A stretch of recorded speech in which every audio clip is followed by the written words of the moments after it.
الحمد لله رب العالمين والصلاة والسلام على أشرف الأنبياء والمرسلين نبينا محمد وعلى آله وأصحابه أجمعين.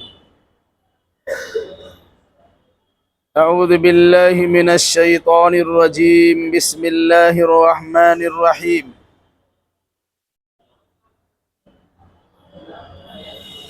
وهو الذي مرج البحرين هذا عذب فرات وهذا منه الأجاج وجعل بينهما برزخا وحجرا مهجورا. وهو الذي خلق من السماء بشرا فجعله نسبا وسحرا وكان ربك قديرا. ويعبدون من دون الله ما لا ينفعهم ولا يضرهم وكان الكافر على ربه ظهيرا. اس سے پہلے کی آیتوں میں اللہ نے اپنی بعض نعمتوں کا تذکرہ کیا تھا اور ساتھ ساتھ اس نعمتوں کا اظہار کر کے ان میں غور و فکر کرنے کی دعوت دی تھی. علاوہ ازیں نعمتوں کے ملنے پر شکر گزاری کرنے کا حکم دیا گیا تھا. لوگوں کی حرکتوں کا تذکرہ کرتے ہوئے کہا گیا کہ کھاتے تو اللہ کا ہے اور گن گاتے ہیں غیر اللہ کا. اللہ کی بے شمار نعمتوں کے سہارے انسان کی زندگی گزر رہی ہوتی ہے، لیکن انسان اللہ کی نعمتوں کی ناقدری بھی کرتا ہے، ناشکری بھی کرتا ہے اور اس کی خلاف ورزی بھی کرتا ہے. پھر اللہ تبارک و تعالیٰ نے رسول اکرم صلی اللہ علیہ وسلم کے مقام و منصب کو اجاگر کرتے ہوئے یہ کہا ہے کہ اللہ تعالیٰ چاہتا تو اگر اللہ تبارک و تعالیٰ چاہتا تو ہر بستی میں الگ الگ نبی کو بھیج دیتا جس طرح آپ سے پہلے نبیوں کو بھیجا جا چکا ہے. لیکن اللہ نے یہ مقام و منصب آپ کے لیے رکھا ہے کہ آپ کے نبی بنائے جانے کے بعد کوئی دوسرا نبی ہو ہی نہیں سکتا ہے. اس لیے دنیا کے تمام خطوں کے لیے، علاقوں کے لیے، دنیا کے ہر انسان کے لیے، دنیا کے ہر خاندان کے لیے، ہر ملک اور بستی کے لیے، قیامت تک کے لیے اللہ نے آپ کو نبی اور رسول بنا دیا ہے. اس مقام و منصب کو سمجھیے. چونکہ جس کا درجہ جتنا اونچا ہوتا ہے مخالفت اس کی اتنی ہی زیادہ ہوتی ہے. ابھی مکی دور میں مخالفتوں کا سلسلہ شروع ہو چکا ہے تو آپ ان سے جہاد کیجیے، لیکن مکی دور کا جہاد تلوار اٹھانے کے ذریعے سے نہیں تھا، بلکہ مکی دور کے جہاد سے متعلق قرآن نے کہا وَجَاهِدْهُمْ بِهِ جِهَادًا كَبِيرًا. اب ان کفار و مشرکین سے اس قرآن کے ذریعے سے جہاد کیجیے، یعنی ہر گھر تک اور ہر فرد تک قرآن کی تعلیم کو پہنچا دیجیے. یہ بات یاد رکھیے. افضل الجہاد کلمۃ عدل عند کل سلطان جائر. ہر جابر و ظالم حکمراں کے سامنے عدل و انصاف کی بات بیان کرنا یہ سب سے بہتر جہاد ہے. تو عدل و انصاف کی تعلیمات پر مشتمل یہ قرآن مجید آپ کو دیا گیا ہے. آپ اس قرآن کے ذریعے سے ان کفار و مشرکین سے جہاد کیجئے، یعنی جہد مسلسل کے ساتھ، لگاتار محنت و مشقت کے ساتھ، تگدو کے ساتھ کفار و مشرکین کے ہر ایک فرد تک اللہ کے اس پیغام کو آپ پہنچا دیجئے. اور اللہ تبارک و تعالیٰ کے فضل و کرم سے رسول اکرم صلی اللہ علیہ وسلم نے اپنی زندگی میں یہ کارنامہ نمایاں انجام دے دیا اور اتنی زیادہ اس راہ میں مشقت اٹھائی اور قرآن مجید کی تعلیمات کو عام کرنے میں اس قدر حیران و پریشان ہوئے کہ خود اللہ تبارک و تعالیٰ نے اللہ کے نبی صلی اللہ علیہ وسلم پر ترس کھاتے ہوئے کہا طٰہ ما انزلنا علیک القرآن لتشقی، یہ قرآن آپ پر اس لیے نہیں اتارا گیا ہے کہ آپ مشقت میں پڑ جائیے، آپ کا کام ہے اللہ کی اس پیغام کو پہنچا دینا، سننے والے کا کام ہے ماننا نہ ماننا۔ آپ نے پیغام پہنچا دیا، اپنی ذمہ داری آپ نے نبھا دی ہے، جو لوگ نہیں مانتے ہیں اب اس سے اللہ تبارک و تعالیٰ سمجھے گا۔ مزید آگے کی آیتوں میں اللہ نے اپنی بعض نعمتوں کا تذکرہ کیا ہے اور دنیا والوں کو اس میں غور و فکر کرنے کی دعوت بھی دی ہے۔ وَهُوَ الَّذِي مَرَجَ الْبَحْرَيْنِ هَذَا عَذْبٌ فُرَاتٌ وَهَذَا مِلْحٌ أُجَاجٌ، وہی اللہ ہے جس نے دو دریا کو آپس میں ملا دیا، یا دو دریا کو انہوں نے جاری کیا۔ هَذَا عَذْبٌ فرات، اور صورتحال یہ ہے یہ میٹھا ہے اور خوشگوار ہے، وَهَذَا مِلْحٌ أُجَاجٌ، یہ نمکین ہے اور کھارا ہے۔ وَجَعَلَ بَيْنَهُمَا بَرْزَخًا، اور اللہ نے ان دونوں کے درمیان ایک آڑ پیدا کر دیا ہے، وَحِجْرًا مَحْجُورًا، ایسی رکاوٹ ڈال دی ہے جو بالکل مضبوط ہے۔ اس کو سمجھنے کے لیے تھوڑی سی توجہ دیں گے تو بآسانی کے ساتھ یہ بات سمجھی جا سکتی ہے، آپ سمجھ سکتے ہیں۔ دریا کا پانی میٹھا ہوتا ہے اور سمندر کا پانی کھارا ہوتا ہے۔ سمندر کا پانی کھارا اور نمکین ہوتا ہے۔ یہ بھی آپ کو معلوم ہے کہ دنیا کے 4 حصوں میں سے 3 حصہ میں پانی ہے، ایک حصہ میں آبادی ہے، تو زیادہ تر رقبہ پانی سے بھرا ہوا ہے۔ پھر اس پانیوں میں سے پانی کی 2 قسمیں ہیں، کہیں دریا ہے اور کہیں سمندر ہے، قرآن میں دونوں کے لیے لفظ بحری استعمال کیا ہے۔ تو سمندر کا پانی کھارا ہوتا ہے، زیادہ تر پانی وہاں ہے۔ اس پانی کو کھارا کیوں رکھا گیا؟ جو پانی میٹھا ہوتا ہے کچھ دن میں اس کا رنگ بدل جاتا ہے، مزہ بدل جاتا ہے، بو بدل جاتی ہے، سڑ جاتا ہے، گل کے خراب ہو جاتا ہے۔ لیکن سمندر کا پانی سڑتا گلتا نہیں ہے، وہ آپ کو دکھنے میں لگے گا اس کا رنگ بدلا ہوا بالکل ہرا کی طرح دکھائی دیتا ہے، لیکن پانی وہ خراب نہیں ہوتا ہے۔ سمندر کے مقابلے میں دریا کا پانی کبھی کبھی خراب بھی ہو جاتا ہے، اس کی رنگت بدل جاتی ہے، اس کے اندر بدبو بھی چلی جاتی ہے۔ تو اللہ نے ان دونوں کو جب ملایا ہے، جیسے سمندر میں دریا جا کے مل جاتا ہے، تو دریا کا پانی چونکہ میٹھا ہوتا ہے، وہ جتنا دور تک جاری و ساری رہتا ہے وہ میٹھا ہی رہتا ہے۔ سمندر میں پانی گرنے کے باوجود وہ پانی اپنی حیثیت کو کھوتا نہیں۔ تو سمندر کا پانی نیچے تہ کی صورت میں جمع رہ گیا اور دریا کا پانی اوپر چلتا رہتا ہے۔ ایک صورت یہ ہے۔ دوسری صورت یہ ہے کہ اللہ تبارک و تعالیٰ بعض جگہ پہ 2 ندی کو، 2 نالے کو یا 2 دریا کو ملاتا ہے، ایک بہت دور تک ان دونوں کے درمیان جدائیگی کی شکل بھی ہوتی ہے۔ الہ آباد کے بارے میں بہت مشہور ہے، گنگا جمنا وہاں ملتا ہے تو بہت دور تک دونوں کے پانی کی رنگت الگ الگ دکھائی دیتی ہے، اور اس کو سمجھنے کے لیے سب سے آسان طریقہ، سمندر میں طغیانیں بھی آتی ہیں، موج بھی پیدا ہوتی ہے، اس میں تھپیڑے بھی آتے ہیں، جوار بھاٹا کی شکل بھی ہوتی ہے، دریا کا پانی جا کے اسے ملتا بھی ہے، لیکن دریا کا پانی اپنی حیثیت میں رہتا ہے، سمندر کا پانی اپنی حیثیت میں رہتا ہے، اتنا اونچا نیچا نشیب و فراد ہونے کے باوجود۔ اس کو آپ چاہیں تو اپنے گھر میں آزما سکتے ہیں اور بڑی آسانی سے سمجھ سکتے ہیں۔ اپنے ہاتھ میں انڈا لیجئے، اسے ہلائیے، آپ اس میں زردی موجود ہے اور پانی موجود، دونوں ملتا نہیں ہے، ہلا کے خراب ہو جائے تو الگ سی بات ہے۔ اب توڑ کے دیکھیے، توڑنے کے بعد زردی الگ رہتی ہے اور اس کا پانی الگ رہتا ہے۔ تو اللہ تبارک و تعالیٰ اپنی قدرت کا نمونہ اس طرح بھی دکھاتا ہے۔ قرآن کا غور کرو، جس چیز پر تمہاری زندگی کا انحصار ہے، جس چیز پر تمہاری زندگی موقوف ہے، یعنی پانی پر، ہر جاندار چیز کو باقی رکھا گیا پانی پہ، اصلاح سے وافر مقدار میں اللہ نے پانی بھی رکھا ہے. پھر پانی کی کیفیات کو آپ کو سمجھایا گیا تاکہ اللہ کی اس نعمت کی شکریہ ادا کیجیے اور اس کی قدردانی کیجیے. پھر اللہ نے جو آڑ اور پردہ ڈالا ہے وہ آپ کی نگاہوں سے دور ہے، لیکن حقیقت میں اس کا اگر آپ اس کی تحقیق کریں گے تو آپ کو سمجھ میں آ جائے گا. وَهُوَ الَّذِي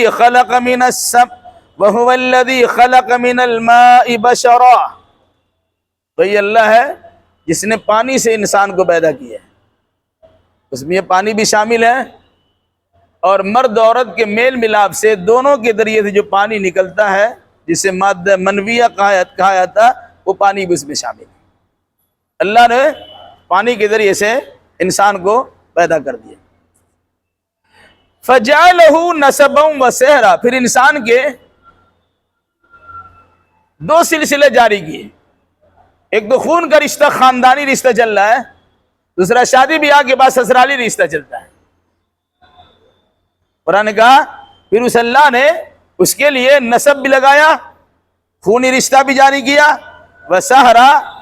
وسحرا اور سسرالی رشتہ بھی ظاہر کر. دونوں رشتے کے ساتھ انسان زندگی گزارتا ہے.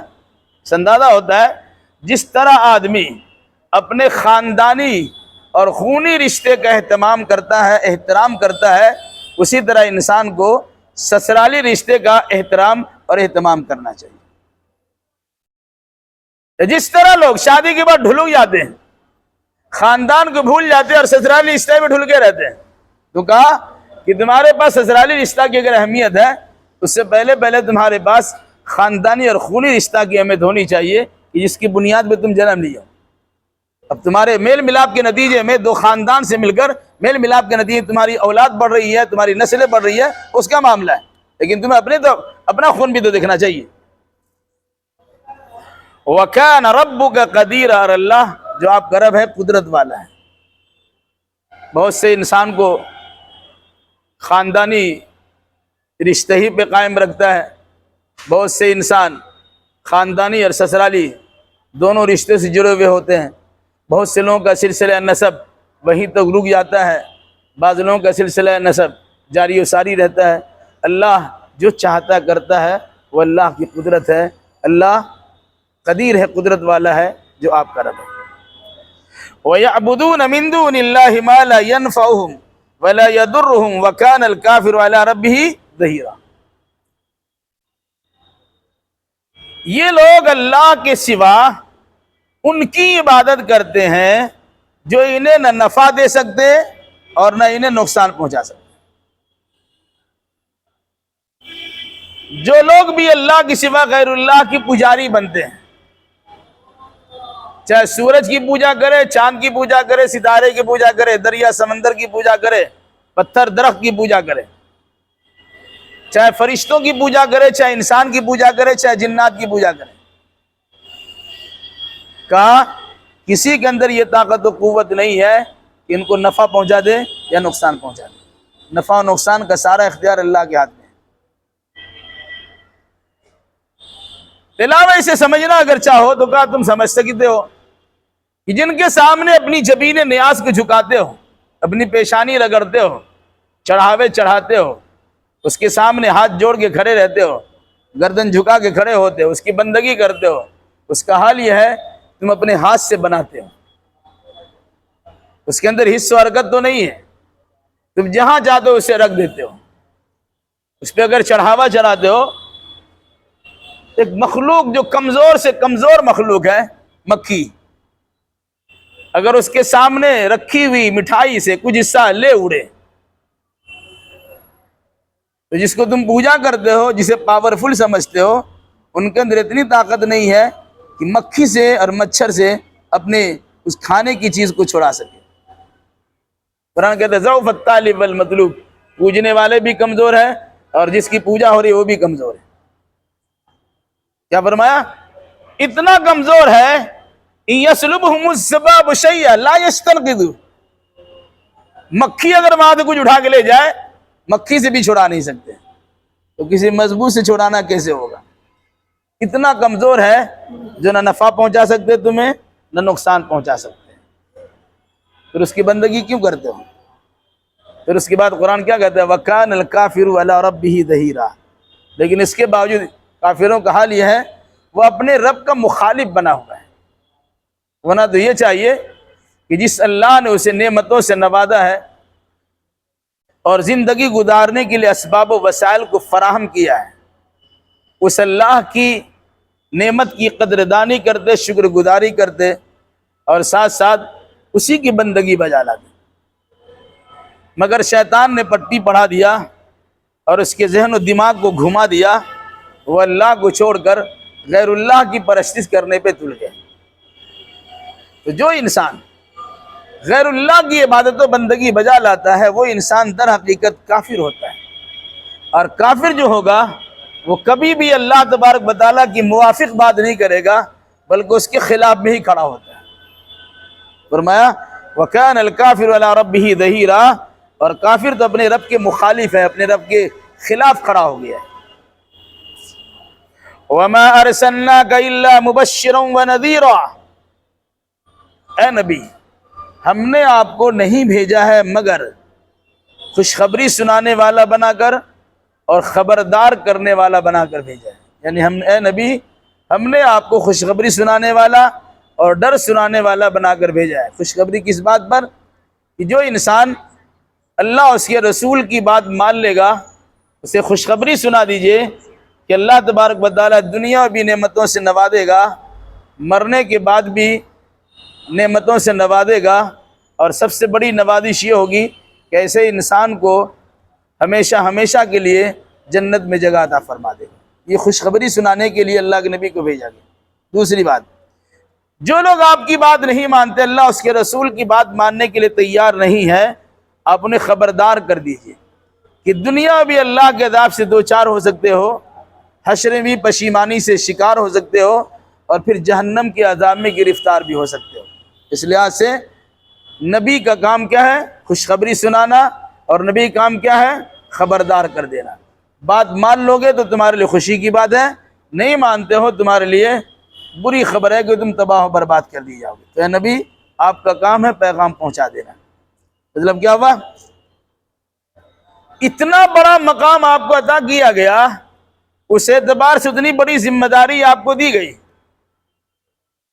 اور ہر ایک تک پیغام پہنچانا آپ کا کام ہے۔ آپ نے پیغام پہنچا دیا، خوشخبری آپ نے سنا دی، انہیں خبردار متنبع کر دیا۔ اب ان کی ذمہ داری مانتے ہیں کہ نہیں مانتے ہیں؟ مان لیں گے تو اللہ کے فضل و کرم سے انہیں فائدہ ہو جائے گا، اور اگر نہیں مانیں گے تو وہ نقصان سے دوچار ہو جائیں گے۔ پھر فرمایا قُلْ مَا أَسْأَلُكُمْ عَلَيْهِ مِنْ أَجْرٍ إِلَّا مَنْ شَاءَ أَنْ يَتَّخِذَ إِلَىٰ رَبِّهِ سَبِيلًا۔ اے نبی آپ فرما دیجئے میں تم لوگوں سے اس دعوت و تبلیغ پر کسی قسم کی اجرت کا سوال نہیں کرتا ہوں، اجر، بدلہ، پیسہ اور کچھ چیز نہیں مانگتا۔ مجھے اللہ نے تبلیغ کرنے پر موقوف کیا ہے، وہ مقرر کیا ہے، تو میری ذمہ داری تبلیغ کرنے کی ہے۔ اب تبلیغ کرنے پر میں تم سے مطالبہ نہیں کرتا تم مجھے دو، مجھے کھلاؤ پلاؤ، ورنہ آدمی یہ سوچے گا یہ کھانے پینے کا اچھا ڈھکوسلا نکال لیا، کچھ نہیں ہے، چلو تبلیغ کر دیا، تقریر کر دیا اور کھانے پینے کا راستہ نکال لیا۔ تو کہا سنو میری جانب سے بے فکر رہو، ہم تم سے اس دعوت و تبلیغ پر کسی قسم کی اجرت کا مطالبہ نہیں کرتے ہیں۔ تو کیا کرتے ہیں؟ الا من شاء ان يتخذ الى ربی سبیلا، ہماری خواہش یہ ضرور ہے کہ تم میں سے جو آدمی چاہے اپنے رب کا راستہ اپنا لے۔ میں تمہارے سامنے تمہارے رب تک پہنچنے کا راستہ دکھاتا ہوں، میری دلی خواہش یہ ہے کہ میری اس محنت و مشقت کا یہ فائدہ ملے کہ تم صحیح راستے پر چلے جاؤ۔ میں دنیاوی اغراض و مقاصد کے تحت تم سے روزی روٹی نہیں مانگتا ہوں، لیکن میری خواہش یہ ہے کہ تم اللہ تبارک و تعالیٰ کے راستے پہ چلے جاؤ۔ جس کام کے لیے اللہ نے مجھے بھیجا ہے میں اس کام پہ لگا ہوا ہوں، اور تمہیں اللہ کا راستہ دکھلا رہا ہوں۔ بس اللہ کا راستہ دیکھ لو، بس یہی میرے لیے بہت بڑی بات ہے۔ میری بات سن لو گے یہ بہت بڑی بات ہے۔ وَتَوَكَّلْ عَلَى الْحَيِّ الَّذِي لَا يَمُوتُ وَسَبِّحْ بِحَمْدِهِ وَكَفَى بِهِ بِذُنُوبِ عِبَادِهِ خَبِيرًا۔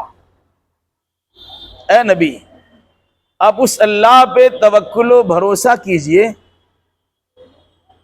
جو زندہ ہے، الذی لا يموت، جو کبھی مرے گا نہیں۔ بھروسہ کس پر چاہیے؟ جو زندہ ہو، با اختیار ہو، پاورفل ہو، ہمیشہ رہے۔ ورنہ ہم نے کسی پر بھروسہ کیا، معلوم پڑا کہ اس کا انتقال ہو گیا۔ ہم نے کسی پر بھروسہ کیا اور معلوم پڑا کہ وہ تو بے اختیار بیمار پڑا ہوا ہے۔ تو کسی انسان پہ، کسی شخصیت پر بھروسہ کرنے کے بجائے ہمیں اللہ پہ بھروسہ کرنا چاہیے۔ کیوں بھروسہ اللہ پہ کرنا چاہیے؟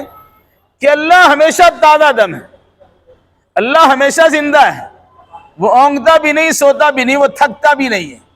ایسا نہیں کہ آج بہت بڑا کام کر لیا، بہت سارے لوگوں کی مدد کر دیا، ان کی ضروریات زندگی کو فراہم کر دیا، اب تھک کے تھوڑا سا آرام کر لیں، کہ اللہ کے ایسا نہیں ہے۔ لا تأخذہ سنۃ ولا نوم، اللہ کو نہ اونگ آتی ہے نہ نیند آتی ہے۔ ولا یعودہما حفظہما، آسمان و زمین کی حفاظت میں اللہ لگا ہوا ہے، اور یہ حفاظت اللہ کو تھکاتی بھی نہیں ہے، اللہ تھکتا بھی نہیں ہے۔ دنیا میں کون ایسا انسان ہے جو کچھ کام کرنے کے بعد تھکتا نہیں ہے؟ وہ انبیاء مرسلین ہی کیوں نہ ہو، وہ بھی تھکتے ہیں، ان کو بھی سونے کا حکم دیا گیا، انہیں بھی آرام کرنے کی تاکید کی گئی۔ کیوں کہا گیا؟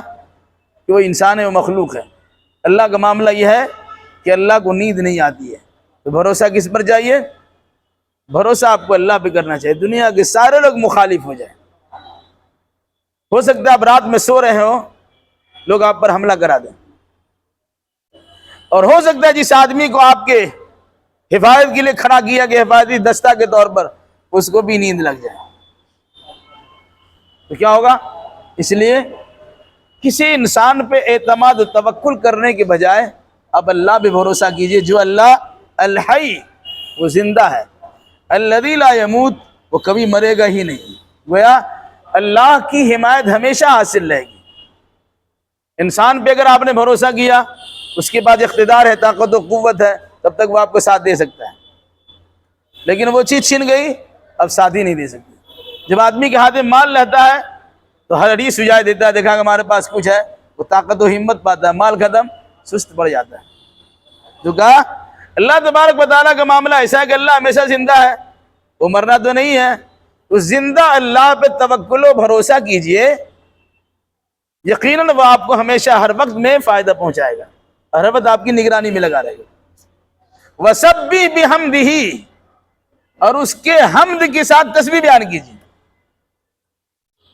تسبیح سبحان اللہ پڑھنا، اللہ کو ہر عیب اور نقص سے پاک سمجھنا تسبیح کہلاتا ہے۔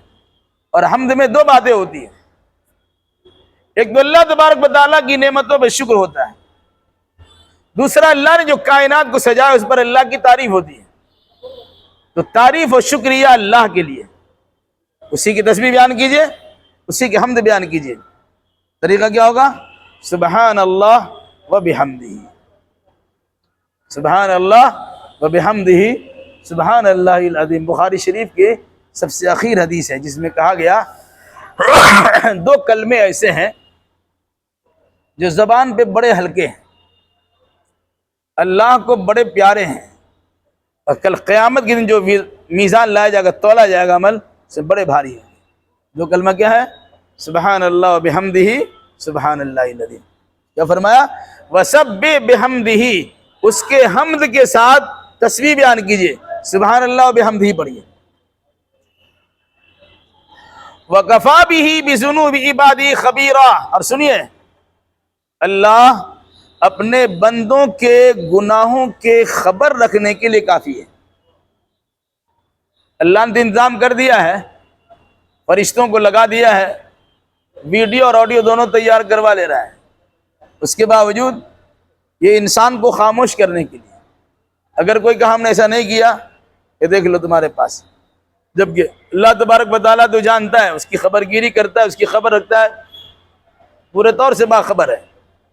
تو اللہ کے آنکھ میں کوئی جھول نہیں جھونک سکتا، دھول نہیں جھونک سکتا ہے، کیونکہ اللہ تبارک و تعالیٰ جانتا ہے، خبر رکھتا ہے۔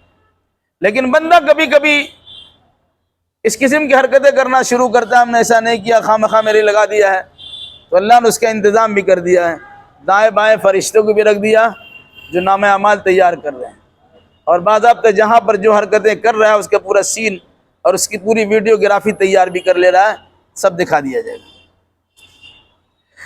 الذي خلق السماوات والارض وما بينهما في 6 ايام ثم استوى على العرش الرحمن فاسأل به خبیرا، جس نے آسمانوں کو اور زمین کو اور ان دونوں کے درمیان کی چیزوں کو صرف 6 دنوں میں پیدا کر دیا۔ اللہ آسمان و زمین اور ان دونوں کے درمیان کی بے شمار مخلوقات کو اللہ نے 6 دنوں میں پیدا کر دیا۔ ثم استوى علی العرش، پھر اللہ عرش پر بیٹھ گیا۔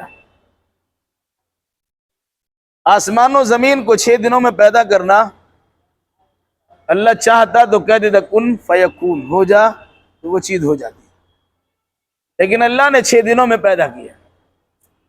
پھر فرمایا ان 6 دنوں میں پیدا کرنے کے بعد اللہ کیا کیا؟ پھر اللہ عرش پر مستوی ہو گیا۔ عام طور سے جو عقیدہ ہے کہ اللہ ہر جگہ ہے، قرآن مجید نے اور احادیث نبوی نے اس کی صریح تنکیر کی ہے، انکار کیا ہے کہ اللہ ہر جگہ نہیں ہے، اللہ عرش پر ہے، وہیں سے ساری کائنات کے نظام کو چلا رہا ہے، سب دیکھ رہا ہے، سب چیز کو وہ دیکھ رہا ہے، ہر جگہ موجود نہیں ہے لیکن ہر چیز کی وہ خبر گیری کرتا ہے، ہر چیز کو دیکھ رہا ہے، ہر چیز کو جان رہا ہے، عرش پر بیٹھا ہوا ساری کائنات کو دیکھ رہا ہے۔ اللہ کا عرش کیسا ہے وہ اللہ کو معلوم، اللہ کے بیٹھنے کی کیفیت کیا ہے وہ اللہ کو معلوم، اللہ بھی عرش پر بیٹھ کے کدھر رخ کیے ہوا ہے وہ اللہ کو معلوم۔ اس سلسلے میں بات کہی جاتی کہ الاستواء معروف والکیفیت مجہول والسؤال عنہ بدعہ والایمان علیہ لازم۔ اللہ کا عرش پر بیٹھنا تو بالکل حقیقی چیز ہے، لیکن اس کی کیفیت کیا ہے وہ کسی کو معلوم نہیں ہے۔ اس سلسلے میں کھود کرید کرنا، سوال جواب کرنا ہی بدعت اور گناہ کے کام ہے۔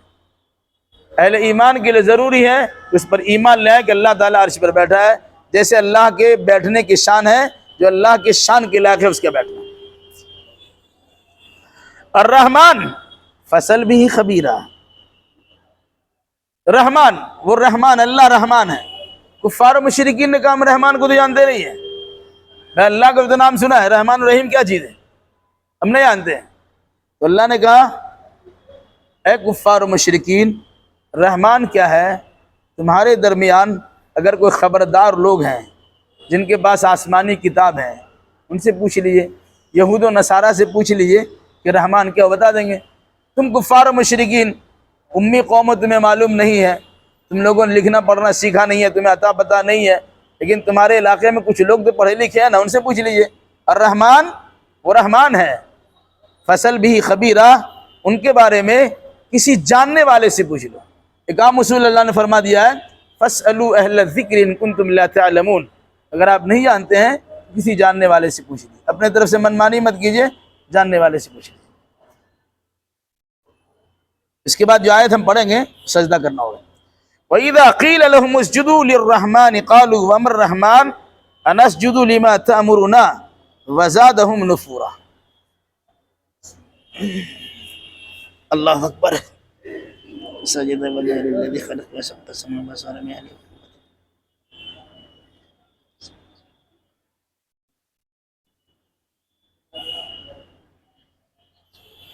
اللہ اکبر۔ شاید کا مطلب یہ ہے جب ان سے کہا جاتا ہے کہ رحمان کے سامنے سجدہ کرو، یہ کہتے ہیں رحمان کیا ہے، رحمان کون ہے، کیا ہم اس کا سجدہ تمہارے کہنے سے کر لیں؟ تم حکم دے گو رحمان کو سجدہ کر لیں، ہم سر رحمان کو سجدہ کر لیں، تمہارا حکم مان لیں؟ تو جب ان سے کہا گیا رحمان جو اللہ ہی کا دوسرا نام ہے، اس رحمان کا سجدہ کر لو، ان لوگوں نے کہنا شروع کیا ہم رحمان کو پہچانتے ہوئے جانتے نہیں ہیں، اور یہ کیا بات ہوگی آپ کہیں گے رحمان کی سجدہ کرو، ہم رحمان کی سجدہ کریں، کیوں کریں گے؟ پھر قرآن کہتا ہے کہ آپ کی اس تبلیغ سے ان کی نفرتی میں اضافہ ہو گیا، چونکہ یہ لوگ 360 بتوں کی پجاری ہیں، ہر وقت اسی کے سامنے جبین نیاز کو جھکائے رکھتے ہیں، اسی کے گرد میں اپنی نگاہیں جمائے بیٹھے ہیں، ان کے علاوہ ان کو کچھ سجھائی دکھائی نہیں دیتا ہے۔ آپ ان کو جتنا سمجھاتے بجھاتے ہیں وہ ان کی عقیدت میں اتنا مضبوط و پختہ ہے، اتنی زیادہ آپ سے نفرت کرنا شروع کرتے ہیں۔ تو چونکہ آپ کا کام کیا ہے؟ دعوت و تبلیغ کرنا آپ کا کام ہے، ماننا نہ ماننا ان کا کام ہے۔ آپ کو جو ذمہ داری دی گئی تھی آپ نے نبھا دیا، اس پر اللہ تبارک و تعالیٰ سے ثواب کی امید رکھیے۔ رہا معاملہ ان لوگوں کا، ان لوگوں سے ہم نمٹیں گے اور سمجھیں گے کہ ہم نے بے شمار نعمتوں سے نوازا ہے، اور ان کی بھول اور غلطیوں کو سدھارنے کے لیے انبیاء و مرسلین کو بھی بھیجا ہے، لیکن اس کے باوجود ان کی بات سننے کے لیے تیار نہیں ہے۔ اب ان کو ان کے حال پہ چھوڑ دیجئے، اب ان کے پیچھے اپنے آپ کو پریشان مت کیجیے۔ اندازہ لگائیے کہ قرآن کے ذریعے دعوت و تبلیغ کا اللہ کے نبی صلی اللہ علیہ وسلم کو حکم دیا گیا، اور ساتھ ساتھ اس بات کی خوشخبری بھی سنائی گئی، تلقین بھی کی گئی، جس اللہ نے آپ کو نبی بنا کر بھیجا وہ آپ کو نبی مان رہا ہے، آپ کو جس کام پہ لگایا اس کام سے وہ خوش بھی ہے۔ آپ کا کام ہے پیغام پہنچا دینا، آپ کی ذمہ داری ختم ہو گئی ہے۔ جو لوگ مان لیں گے وہ اللہ کے انعامات کے مستحق ہوں گے، اور جو لوگ نہیں مانیں گے وہ اللہ کے عذاب سے دوچار ہو جائیں گے۔ اللہ تعالی ہمیں اور آپ کا جملہ مسلمانوں کو کتاب و سنت کی روشنی میں حقیقت حال سمجھنے سمجھانے اور اسی مناسبت سے عقیدہ اعمال بجا لانے کی توفیق مرحمت فرمائے، آمین۔